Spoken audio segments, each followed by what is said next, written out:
하면 될 것 같아요. 자, 우리 프로그래밍 기초라고 해갖고 처음 시작을 했죠. 그래서 프로그램이 뭔지 설명을 했었어요. 그리고 프로그래밍 언어는 왜 필요한 건가? 그 컴퓨터한테 명령을 시키고 그 다음에 컴퓨터랑 대화를 하기 위해서, 그렇죠? 프로그래밍 언어가 필요한 거였었고, 그 다음에 자바 개발 환경 구성을 해서 그 자바 개발 환경이라고 하는 거는 JDK 설치한 거였어요. 그 다음에 자바 프로그램 메모장에다가 열어갖고 우리가 이제 자바 프로그래밍 한번 해봤죠. 그리고 자바의 특징 설명을 쭉 했었어요. 뭐 객체지향적이다, 그리고 운영체제 독립적이다, 배우기 쉽고 자동 메모리 관리가 있어서 뭐 진입장벽이 낮다, 뭐 그런 것도 좀 말씀을 드렸습니다.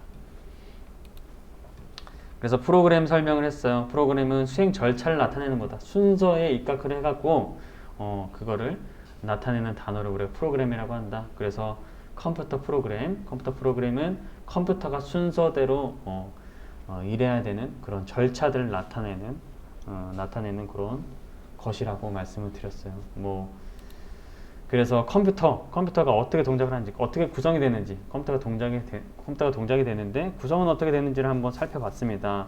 중앙 처리 장치라는 게 있어요. 얘가 CPU라고 했었죠. CPU, 이놈은 CPU라고 했어요. 중앙 처리 장치. 산술 논리 연산, 뭐 더하기나 빼기 그런 연산도 하고요. 그다음에 흐름 제어. 그런 연산들이 반복이 되는 것을 제어를 해주는 흐름 제어도 해주게 되는 겁니다. 자, 얘는 램 그리고 주기억 장치라고 했어요. 휘발성이라고 했죠. 휘발성. 우리 뇌와 똑같아요. 안 보면은 까먹는, 그쵸? 우리 뇌와 똑같습니다. 단기 기억이라고 생각을 하시면 되고, 얘는 롬이라고 해서 비휘발성이에요. 전원이 꺼져도 계속 있는 거예요. 보조 기억 장치라고 말씀드렸어요. 보조 기억 장치. 보조. 주기억. 위는 주고 얘는 보조다. 보조 기억 장치다. 그리고 얘는 임시고 사라지는 거고, 얘는 영구다. 그렇죠? 이렇게 말씀을 드렸었습니다. 그래서 이 컴퓨터가 그렇게 동작을 하는데, 거기 그 컴퓨터를 움직이게 하는 게 컴퓨터 프로그래밍인 거죠. 컴퓨터한테 그 순서를 이렇게 알려줘서 순서대로 진행하도록 하게 하는 거예요. 근데 예전에 컴퓨터는 이렇게 엄청나게 큰 방 하나를 다 쓸 정도로 엄청나게 큰 그런 컴퓨터로 만들었었어요. 그래서 여기에서는 단순하게 어떤 계산을 하는 거였는데, 그 계산이 어떻게 활용이 되었었냐면, 그런 암호 같은 거 풀 때, 그렇죠? 2차 세계대전에서 뭐 암호 같은 거 풀 때 독일군이 암호한 것을 복호화하는 데 사용되었던 컴퓨터들, 이런 게 확인되고 있습니다. 그래서 컴퓨터 프로그램이 시작이 되면은 메모리에서 읽어요. 메모리에서 읽고 그 다음에 롬에서도 읽고, 그 다음에 CPU가 연산을 하고 처리한 다음에 그 다음에 출력한다라고 말씀드렸어요. 출력을 한다라고 말씀드렸고, 그래서 똑같은 거예요. 똑같은 거. 연산 같은 게 이런 숫자 같은 거, 그리고 가장 기본적인 더하기 같은 거, 이런 것들이 계속 반복적으로 되는 거예요. 반복이죠. 더하기 반복, 또 더하기, 또 반복, 또 더하기 반복. 자, 이렇게 더하기 계속 반복이 되는데, 이 반복되는 게 CPU가 있기 때문에 이 반복이 가능하게 된다라는 거. 그렇죠? 계속 반복이 돼서 연산이 되는 거예요. 그래서 이 컴퓨터 프로그램 순서대로 컴퓨터한테 명령을 시키기 위해서 필요한 것이 바로 프로그래밍 언어라는 거예요. 언어라는 거. 컴퓨터하고 사람과의 대화를 가능하게 해준다. 세계에 많은 언어가 있는 것처럼 프로그래밍 언어에도 많은 언어가 있다. 그 중에 자바는 현재 상위에 랭크가 되어 있어요. 여기 이제 어떤 통계냐면은 사람들이 얼마나 많이 쓰는지, 그리고 입문자들이 얼마나 많이 검색을 하는지. 그래서 파이썬, 입문자들이 많이 검색을 하는 언어는 파이썬이었고, 그 다음에 사람들이 많이 사용하는 언어는 지금은 C, 그 다음에 파이썬, 그 다음에 자바 순으로 있었어요. 19년에는 자바가 1등이었었죠. 그리고 영어 이렇게 정리했었죠. 요거 용어.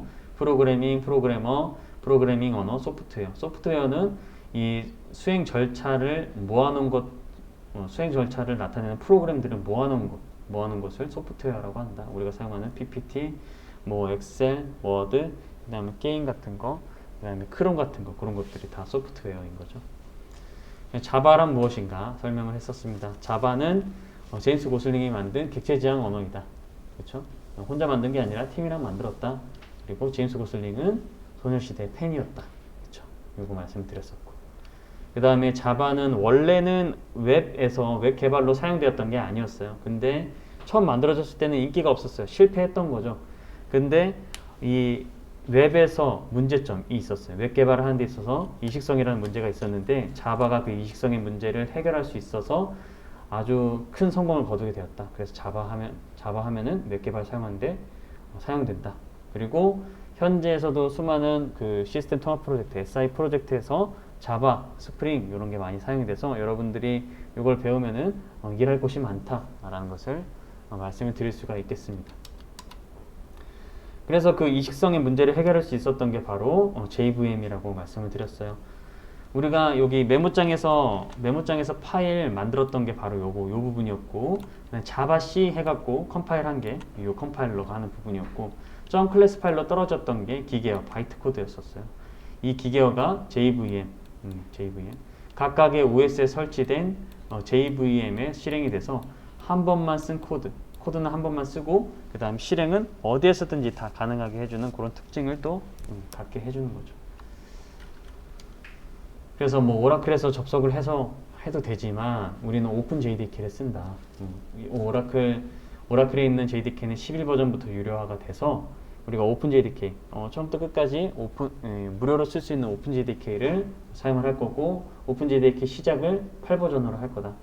9버전을 쓰는 이유는 뭐 안정적인 것도 있고 기존에 만들어진 프로젝트들이 거의 8버전을 쓰고 있기 때문에 그걸 사용을 한다. 그렇죠? 그래서 오픈 JDK 받았어요. 오픈 JDK를 어디에서 받았냐면은 그걸 다시 한번 설명해 드리면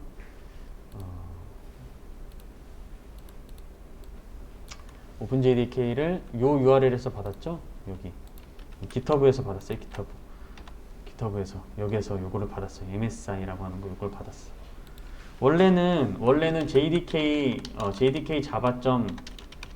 java.net에서 아카이브를 가시면은 이렇게 zip 파일을 받을 수 있는데 좀 설치를 좀 편하게 하고, 그 다음에 여기에 8버전이 없기 때문에 그냥 요 GitHub에서 받았었죠. GitHub에서 이 MSI라고 하는 거 요걸 받아서 우리가 설정을 했었습니다.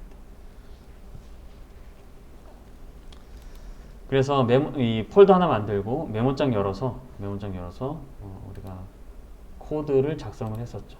여기 D 드라이브에 폴더 하나 만들고 메모장 열어서, 이거 메모장으로 열어볼 수가 있죠. 어디 갔어? 메모장을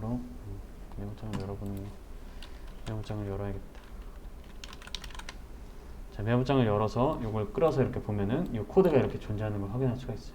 이 코드 이렇게 작성을 해보고, 그 다음에 CMD 있죠. CMD로 이 컴파일 한번 하고, 그 다음에 컴파일된 거 실행 한번 하고, 그렇죠?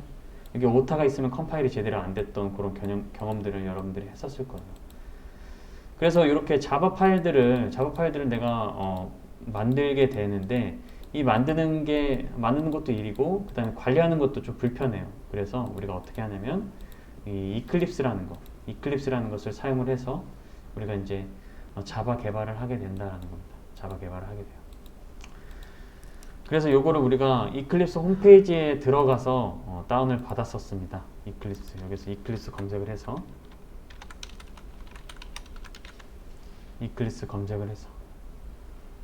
다운로드, 여기 들어가서 여기에 다운로드 패키지스 안에서 다운로드 패키지, 그냥 위에 있는 다운로드 누르면 최신 버전인데 우리는 최신 버전 안 써요. 왜 그러냐면 이클립스가 JDK 버전을 타요. JDK 버전에 따라서 동작을 안 할 수도 있고 제대로 막 이상하게 동작할 수도 있기 때문에 우리가 8버전을 쓰면은 최대로 쓸 수 있는 게 2020-06인데 지금 우리 과정에서는 2020-03으로 사용하도록 설정이 되어 있어서 요거를 다운을 받았어요. 다운을 받아서 압축을 푼 다음에 D 드라이브 툴스에 이렇게 이클립스 넣어서 이 바로가기 바탕화면 하나 이렇게 만들어 놨었죠. 이렇게 바로 만들어 놨었던 거 기억이 나실 겁니다.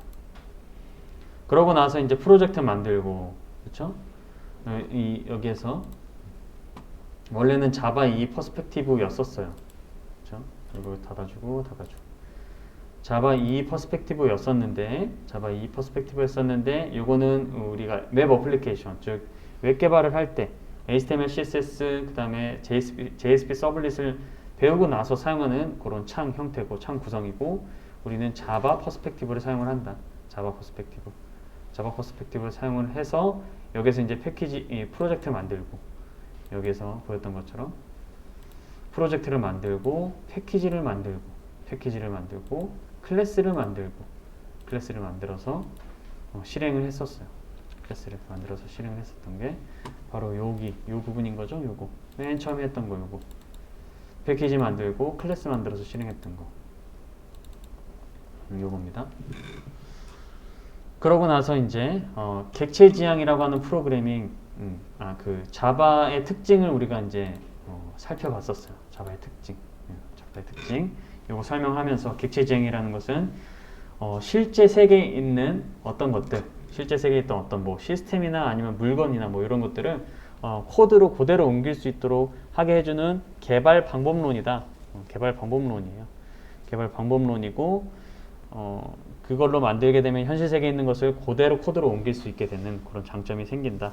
그래서 뭐 재사용하거나 어디 누구 재사용하거나 아니면 유지보수하거나 그런 것들에 조금 강점을 갖게 된다라는 거예요. 그래서 그런 거 설명해 드렸었고, 그 다음에 운영체제 독립적이라는 거는 요거죠.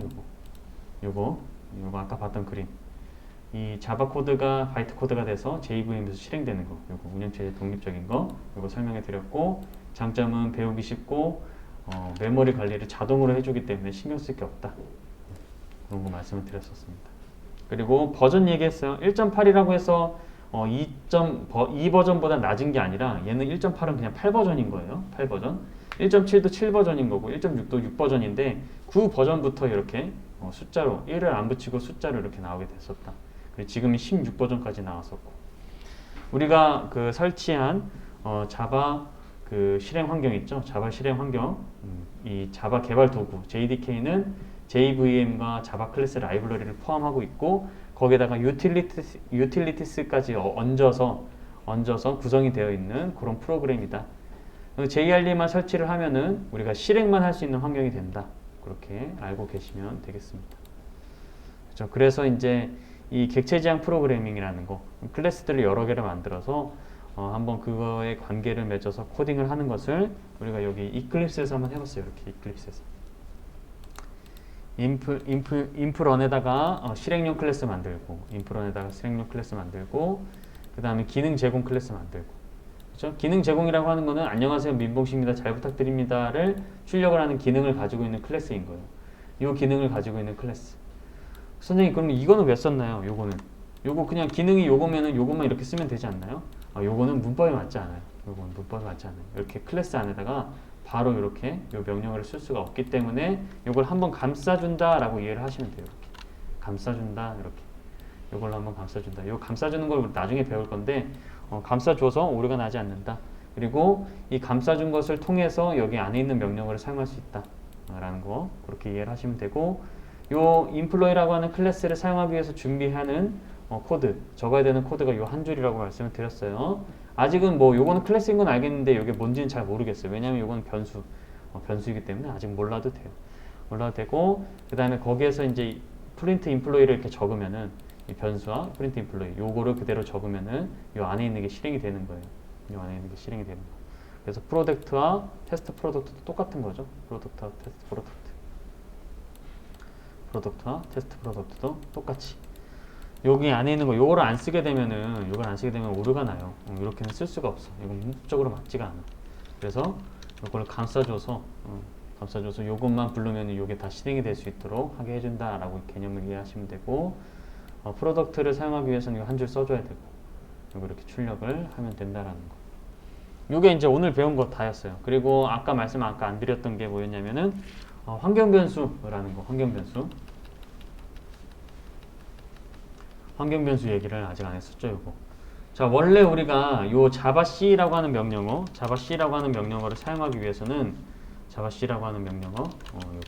요거를 사용하기 위해서는 우리가 어떻게 했냐면은 요 자바C라고 하는 프로그램이 있는 폴더로 가서 cmd 창을 열었어요. 즉 C 드라이브의 프로그램 파일스 그 밑에 OJDK 빌드 밑에 자바 1.8.0 오픈 JDK 밑에 빈 폴더로 들어가서 여기에서 cmd 창을 열어서 cmd를 열면은 이렇게 경로가 나타나죠.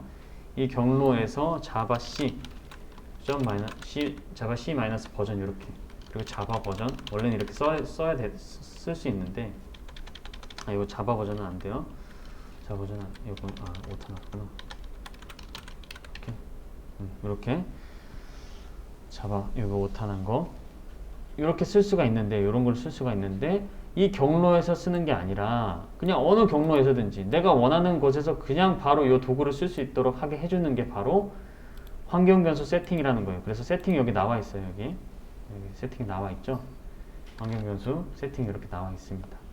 그래서 이걸 우리가 어떻게 했냐면은 탐색기, 이 탐색기에서 우클릭, 내 컴퓨터에 우클릭을 하시고 속성으로 들어가서, 내 PC의 속성으로 들어가서 고급 시스템 설정 눌러보시면은 고급 이렇게 설정 나와 있는데, 환경 변수 이거 클릭을 하시고, 그 다음 시스템 변수에서 패스 부분에다가 빈 폴더의 경로를 추가를 해주면은 어느 경로에서든지 사용이 가능했다 라는 것을 우리가 정리를 하고 넘어갔었습니다. 정리를 하고.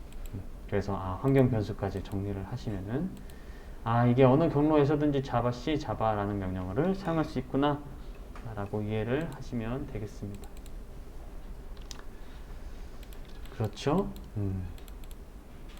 그래서 오늘 한 7시간, 6시간 했던 내용을 한 30분 정도로 압축해서 정리를 해봤는데, 뭐 혹시 질문 있으신가요? 30분도 아니네, 16분 정도 걸렸네.